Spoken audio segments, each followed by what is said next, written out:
Hello, my dear student. Today we will discuss the remaining part of chapter first.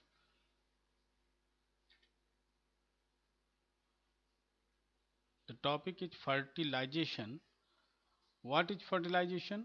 The fusion of male and female gamete is called syngamy और fertilization. Syngamy और fertilization में difference तो है। Fertilization एक last term है, जबकि syngamy is the fusion of male and female gamete. While fertilization में आप फर्टिलाइजेशन देखोगे लास्ट टर्म मीन्स इसमें वो सारी प्रोसेस आती हैं जब स्पर्म और ओवम दोनों मिलते हैं और स्पर्म का जो न्यूक्लियस है वो फीमेल तक पहुंचता है, फीमेल के न्यूक्लियस से फ्यूज करता है। Fusion of male and female nucleus is called syngamy. It result in the formation of diploid zygote and this term fertilization is also often used for this process.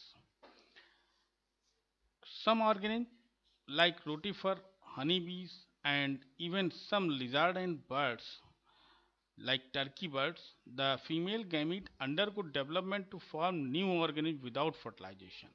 बिना fertilisation के ही नया organism बना दे रहा है। अगर कोई भी living being new organism produce कर रहा है, then it is called parthenogenesis. In most organism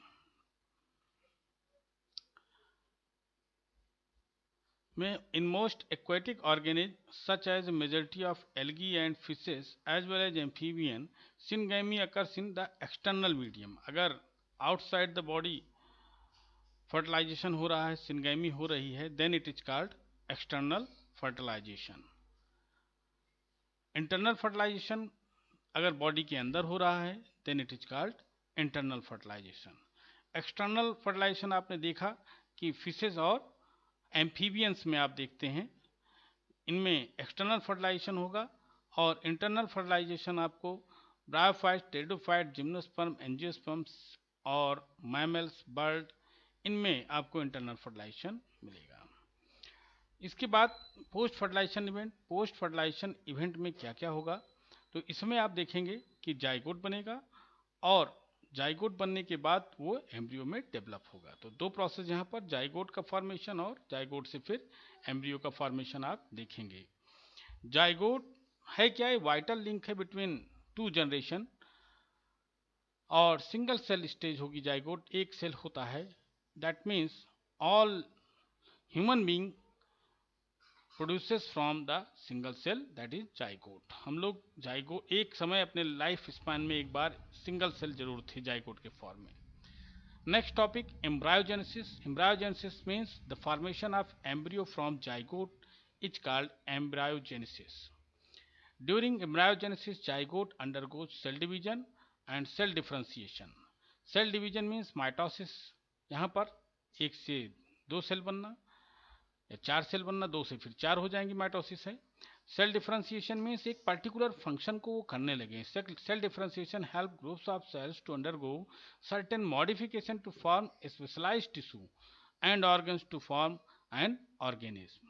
तो इस तरह से सेल डिवीजन और सेल डिफरेंशिएशन के थ्रू जाइगोट चेंज हो जाता है एम्ब्रायो में। ओविपेरस एंड विविपेरस दो टाइप्स में डिवाइड किया गया ऑर्गेनिज्म को on the basis of the development of zygote. कहाँ पर जाइगोट डेवलपमेंट हो रहा है, इस बेसिस पर एनिमल्स को दो टाइप में डिवाइड करते हैं, oviparous and viviparous. Oviparous means egg laying. The fertilised egg covered by hard calcareous cells are laid in a safe place in the environment. After a period of incubation, young ones hatch out. तो egg laying animals को जो egg अंडे देते हैं और जिनमें zygote development outside the body होगा, they are called oviparous animals. Example reptile and mammals. In viviparous animals जैसे mammals भी आएंगे इसी में, काउ, डॉग, ये सब viviparous हैं। The zygote development into a young ones inside the body. अगर बॉडी के अंदर डेवलपमेंट हो रहा है और उसके कुछ दिन के बाद उसमें डेवलपमेंट होने के बाद डिलीवरी हो रही है यंग वंस की, then it is called viviparous animals. Because of the proper embryonic care, the protection and the chances of survival of young ones is greater in viviparous animal.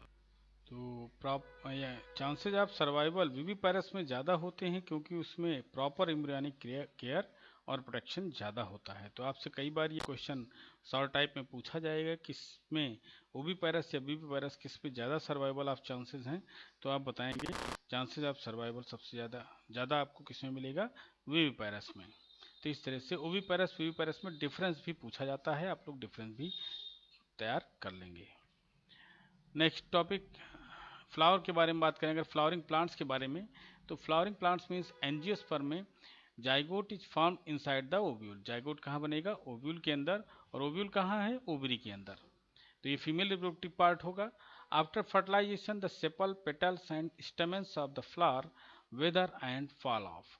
तो जो भी सेपल पेटल और stamen है, ये तीनों part सूख जाएंगे और गिर जाएंगे। द पेस्टिल हाउयर, पेस्टिल अभी तक अटैच रहेगी, लेकिन सारे पार्ट चले जा रहे हैं, लेकिन जो फीमेल रिप्रोडक्टिव पार्ट है वो अभी तक अटैच है। Pistil however remains attach to the plant, the zygote develops into the embryo and the ovules develop into the seeds. तो ये पॉइंट इंपॉर्टेंट है, आप इसको जरूर तैयार कर लीजिए। जाइगोट